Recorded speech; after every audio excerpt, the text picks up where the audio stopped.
झारखंड की घाटशिला सीट पर होने वाले उपचुनाव से पहले एनडीए ने कमर कस ली है, तो वहीं जेएमएम भी पूरी ताकत से चुनावी मैदान में है। अब ये देखा जा रहा है कि आखिरकार इस सीट पर जीत किसकी होगी। हालांकि घाटशिला सीट पर जीत अगर एनडीए की होती है तो ये बड़ी बात होगी, क्योंकि झारखंड में सरकार इस वक्त जेएमएम की है। अपने दर्शकों को बता दें कि 11 नवंबर को इस सीट पर वोटिंग होनी है। दरअसल 15 अगस्त 2025 को झारखंड के शिक्षा मंत्री रामदास सोरेन के निधन के बाद यह सीट खाली हुई थी। ऐसे में 11 नवंबर को इस सीट पर उपचुनाव होने वाले हैं। हालांकि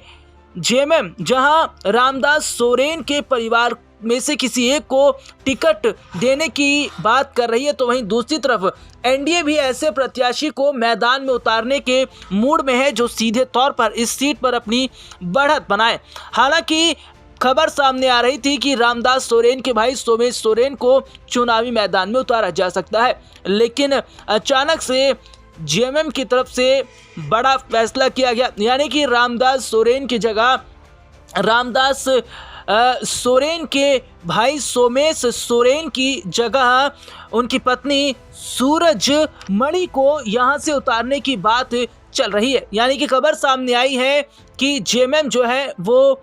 रामदास सोरेन की पत्नी सूरजमणि को इस सीट से उतार सकती है, और रामदास सोरेन का घाटशिला सीट पर काफ़ी समय से दबदबा रहा है। और ऐसे में यहाँ से रामदास सोरेन की पत्नी सूरजमणि को अगर जेएमएम उतारती है तो ना सिर्फ जो है यहाँ के लोगों की सहानुभूति सूरजमणि को मिलेगी, बल्कि जेएमएम को इस सीट पर बड़ी जीत भी मिल सकती है। हालांकि सूरजमणि की अगर बात करें तो सूरजमणि जो है वो राजनीति में उतनी सक्रिय नहीं है, लेकिन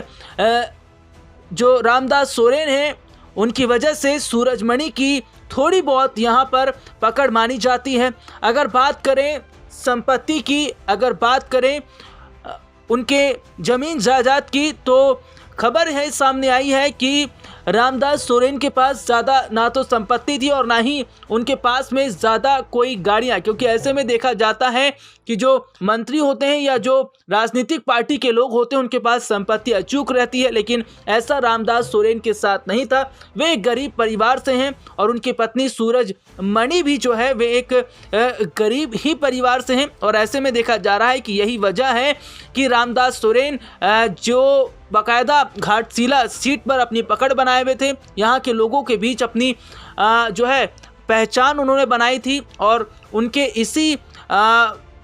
नेक इरादे और उनके इसी जिस तरीके से वो जनता के बीच में रहते थे, सादगी, यही लोगों को पसंद आई थी। और यही अब ऐसा देखा जा रहा है कि सूरजमणि की स्थिति भी यही है, और ऐसे में देखा जा रहा है कि इस सीट पर जेएमएम की जीत हो सकती है।